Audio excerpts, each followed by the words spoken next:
Okay, so today we're going to talk a little bit about Thomas Hobbes and the state of nature.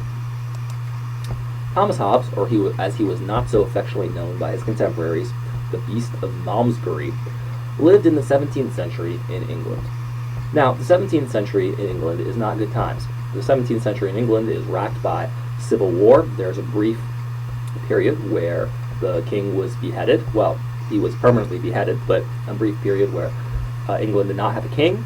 And because times were so unsettled, Hobbes tended to publish abroad to avoid censorship in England. Being a political writer in a time of civil war is a very dangerous activity. Now, Thomas Hobbes is perhaps best known for state of nature theory.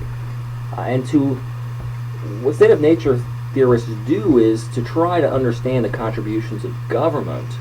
They ponder an idea about what the world would look like, what human society would look like without it. Famous state of nature theorists include Hugo Grotius, Samuel Pufendorf, Thomas Hobbes, Frenchman Jean-Jacques Rousseau, and John Locke. So the state of nature, as I said, is what these authors imagined human society looks like without government, or what does anarchy look like. Now, part of this is an effort of imagination, and part of it sometimes sounds like a kind of rudimentary ethnography, where these theorists look at primitive societies that don't have the trappings of the absolutist state and try to figure out what those look like. Personally, I think it's more interesting to think of the state of nature as a thought experiment that can tell us something about the role of our government and the proper role of our government.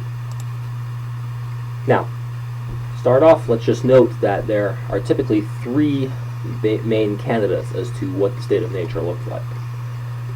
You have Jean-Jacques Rousseau, who thinks the state of nature is essentially paradise, a kind of Eden that civilization and government corrupts.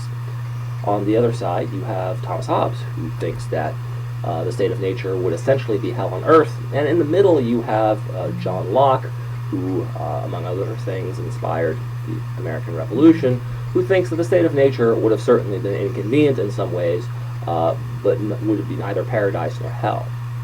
Today we're going to take a closer look at Thomas Hobbes. We might have a look at some of these other views later on in the course. Now, Hobbes starts with an account of human nature and the circumstances of the state of nature, but why start with that? Why start there? Well, Thomas Hobbes thinks that we're building a government for human beings, and if we're going to build a government for human beings, then we need to know what sort of creatures these human beings are and what kind of circumstances they face. In particular, human beings are reasoning and calculating creatures. They are endowed with senses with which they perceive the world, and as they sense the world, they feel desires and aversions. That is to say that there's things that they want, and there's things that they don't like and don't want. Now, Hobbes' project is to take some of these fundamental facts and somehow turn them into an account of what kind of political institutions would best suit creatures like the ones he describes. Hobbes here is trying to be entirely humanistic, which is unlike some other state of nature theorists who occasionally make appeals to God's divine plan. Now, let's have a look at this argument a little more closely. He makes some sort of basic observations. He observes that human beings call good what pleases them and evil what displeases them.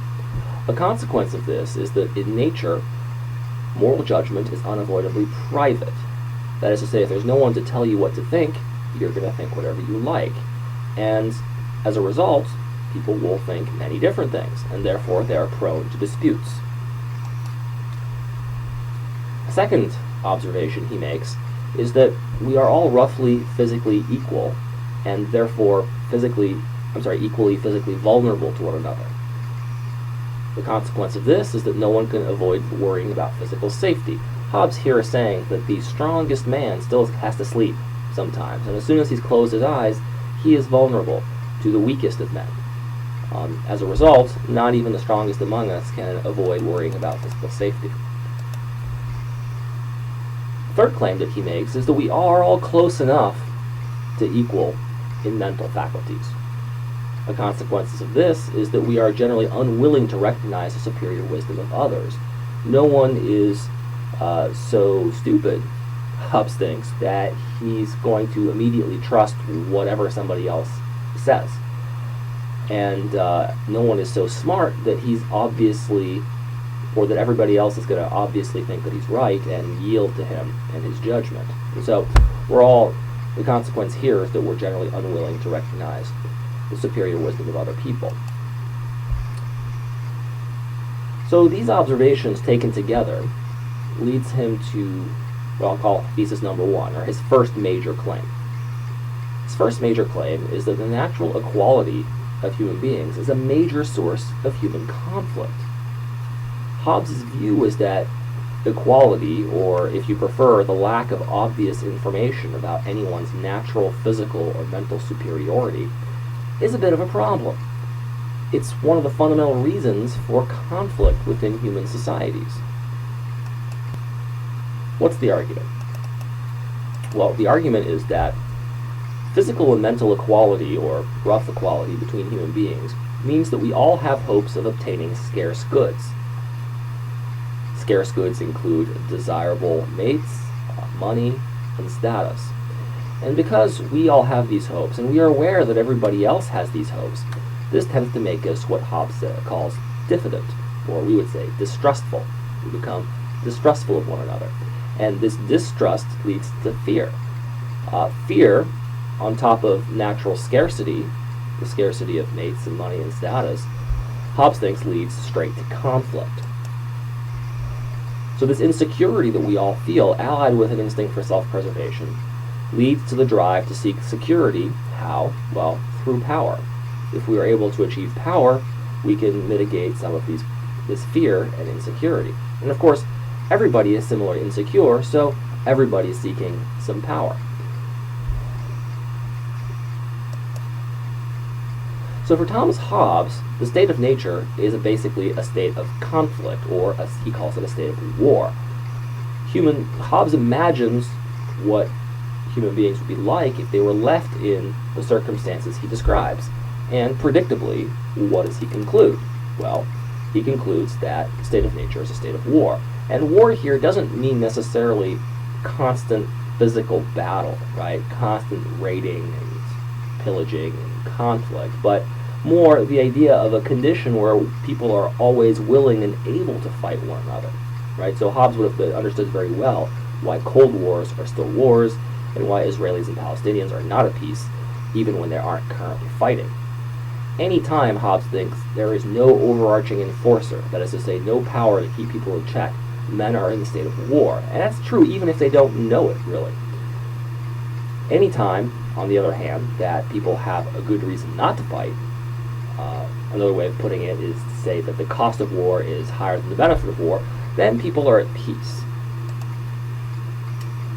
So the problem is that when everyone is left free to consult their private subjective judgment, particularly judgment about right and wrong, in conditions of rough equality, a kind of disaster ensues. For those of you interested in these sorts of things, you could argue that this is a kind of collective action problem. Everyone really wants peace and prosperity and security, but no one has a very good incentive on their own to be peaceful, given that there is no one to secure peace for them. That is to say, if you choose to be peaceful when everybody else chooses to be warlike, then you're going to end up being the sucker, right? You're going to be the chump in the story. And so since nobody wants to leave themselves vulnerable by investing in peace rather than investing in war, say, everybody invests in war, which makes everybody worse off. This is a way of saying that individual rationality leads to something like collective irrationality. So, what features of the state of nature makes it an unmitigated disaster for Hobbes? Well, let's examine it. The state of nature is terrible because there would be no commerce. Why would you invest in producing anything or trading anything if you have no security that you'd be able to get anything for it? So there would be no industry as well as no commerce. No one would make any long-term investments because no one could be sure that they would reap the benefits of their investments. Remember, insecurity means that you're basically living on the day-to-day, not trying to live for the long term, making investments that will grow. As a result, you will feel continual fear and danger of death. And so Hobbes's famous, or perhaps most famous line, where he says, in the state of nature, The life of man would be solitary, poor, nasty, brutish, and short. And not, like one of my students once put it, nasty, British, and short. Although I guess at Hobbes' time, maybe that would have been true too. So, our natural equality, or as I said, the lack of obvious information about any inequality, is deeply problematic for Hobbes. So much so that he proposes to create an inequality so great that nobody can challenge it. This is the only way to secure peace and any chance at happiness for Hobbes. In other words, if equality is the problem, then inequality must be the solution. More specifically, an inequality of physical and moral authority that is there to combat the natural equality of physical and moral authority in the state of nature. So that brings us to thesis number 2. Thesis number 2, the only way to solve the problem of natural equality is to create inequality. Create a power to overawe all others. This obviously reminds me of the Lord of the Rings, right? One ring to rule them all. I think Thomas Hobbes would have been very much interested in the Lord of the Rings, but I'm not sure he would have been cheering for Frodo and his friends. So Hobbes calls his power the sovereign. If you want to call him Sauron, that's fine, but he thought a sovereign, symbolized by an absolute monarch, could sufficiently threaten everyone that it would no longer be worth exercising one's natural freedom. Now, of course, today monarchies are almost extinct outside of, Saudi Arabia and a few places. Does that make Hobbes totally irrelevant? And of course, when Hobbes is talking about sovereignty, he doesn't just mean monarch. He just means any organization or any power capable of keeping us in check, right? So he thought an absolute monarch was the solution, but really any government today that is capable of threatening its citizens into obeying the law is basically the sovereign, right? As long as you are powerful enough that people will forego using their private reason and their private judgment and instead follow the law, any government that does that is the sovereign. Okay, so for Hobbes, the lack of an overriding power means that there can be no civilization as we know it. Specifically, sovereign law exists to settle disagreements about the right, disagreements about justice, you might say, that arise in the state of nature when everyone is left to decide for themselves what is right and what is wrong. Right? One person in the state of nature thinks justice is X, another one thinks justice is Y, and conflict begins because there is no power to restrain people from fighting about it. So for Hobbes, attempts by philosophers to identify true justice are just not that relevant to the enterprise of securing peaceful and prosperous political coexistence. What matters is not what justice is, what matters is settling on some definition and enforcing it. So what matters for security is power, a threat of violence that restrains everyone and therefore creates conditions of peace. So for Hobbes, justice is a conventional thing. Justice is something that's not found out there in our moral theory, but something created by law and by the existence of a power to enforce that law. And outside of that, for Hobbes, it's not really anything. It's, like my students like to say, it's just an opinion, right? It's just your opinion. For Hobbes, having an opinion is the problem. The solution is to enforce an opinion, the government's opinion or the sovereign's opinion, and making sure, therefore, to solve this problem of private judgment and moral disagreement in the state of nature. So in the state of war, that is to say in the state of nature, there is no justice or injustice, no right or wrong. There's just survival, getting what you can. Just following your private judgment and getting the best deal you can. But when civil society is established through government, you can get justice. But that justice isn't, some imaginary ideal that Plato comes up with or Aristotle comes up with. Justice is just whatever the sovereign says it is, and that's it. Right? The sovereign's job is to establish laws that prevent anarchy and dictate what's right and wrong so people will stop squabbling over what's right and wrong and get on with the business of living. So now, in civil society, justice is no longer a matter of private judgment, a matter of opinion. It's a matter of fact. Justice is what the sovereign says it is.